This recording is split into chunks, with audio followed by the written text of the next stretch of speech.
What's poppin', everybody? So today for this video, I'm going to be talking about rappers who are an acquired taste, and if you don't know what I mean by that, it's basically just rappers that took a long time to grow on me, so it took giving them a lot of listens and a lot of chances to actually start liking their music, and in some cases it actually took literal years to start liking their music, so that's what I'll be talking about for this video. And I don't normally plug my social media like this, but the links to my Instagram and Twitter are in the description. I'm trying to reach 10K on both of them. I'm already pretty close on Twitter right now, but not really on Instagram. So if you're one of the people out there that, doesn't mind giving me a follow, I would really appreciate that. And if you don't want to give me a follow, then it's not a big deal either.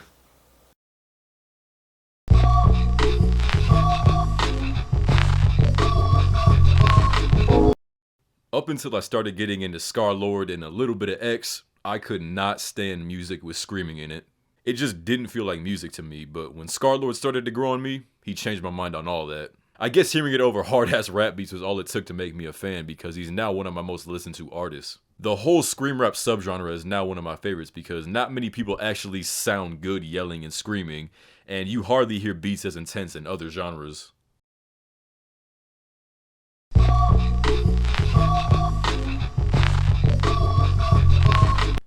Jaden had two things going against him for me when I first started listening to his music. The first thing was that his voice sounded a little too weak to be a rapper voice. Like, it wasn't a terrible voice, but it wasn't the kind of voice you would want to hear for an entire album. Listen to his song Beast Mode and you'll know what I mean. It's a good song, but you can tell delivery was something that he really had to work at. But as he's gotten older, naturally his singing and delivery improved a lot, and while I still think it lacks power and richness, it's something that actually sounds good on a track when used properly. The second thing about Jaden that took a while for me to get past was how pretentious some of his lyrics can be.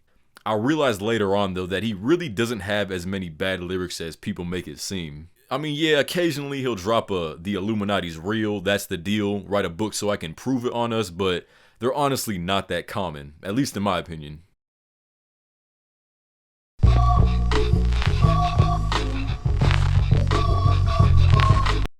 With JPEGMAFIA, it was never really a specific thing I disliked about him, it just took a while to get used to how weird most of his songs are structured. He pulls out the weirdest samples, and sometimes it seems like he goes out of his way to make certain parts sound bad, but he always manages to find a good flow, and I'm not sure how, but it's impressive. And some of his songs are a lot more digestible, like 1539 North Calvert, but for the most part, he's an acquired taste that takes some listens to get used to, and some people never get used to him.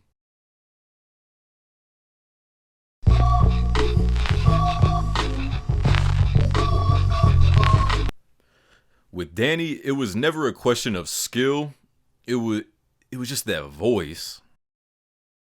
It was way too obnoxious for me to enjoy for more than a verse, I would say. Then one day my music taste just changed, I guess, because I started liking his voice out of nowhere, to the point that it's actually one of my favorite voices now. The tone and delivery that Danny gives stands out so much that I started appreciating it for that reason. Danny Brown doesn't sound like anybody else, and nobody else sounds like Danny Brown, and that's why I think over time I grew to like him so much.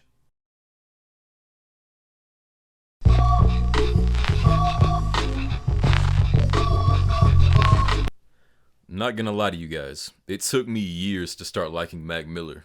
I remember in middle school when he was super hyped up from Donald Trump and Nikes on my feet, but I just couldn't get behind his frat boy image and sound, and that pushed me away for a long time.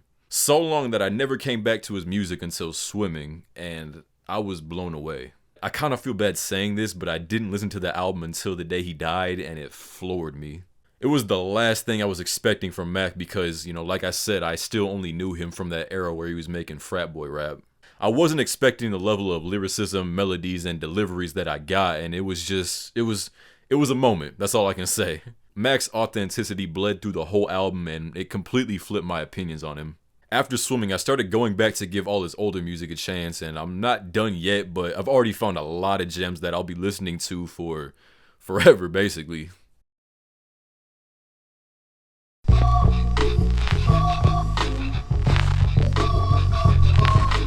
I used to be the kind of guy that thought almost everything with autotune was automatically garbage, so mixing that mentality with rodeo didn't exactly work out for my ears at first. There were a few exceptions like Antidote and Heartless, which is why I gave Rodeo a listen in the first place, but 99% of songs with noticeable autotune were just not the vibe younger, dumber me was looking for.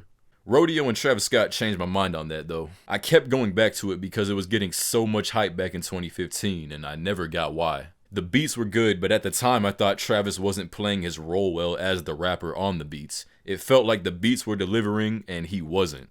Then after I would say about my 6th or 7th listen on the album, it clicked. I finally saw how Travis was using the auto-tune to enhance the atmosphere of the song, you know, I finally saw that it was there for a reason. And that opened up my ears to a lot of music I usually wouldn't give a second chance, and I grew to really love Travis's music.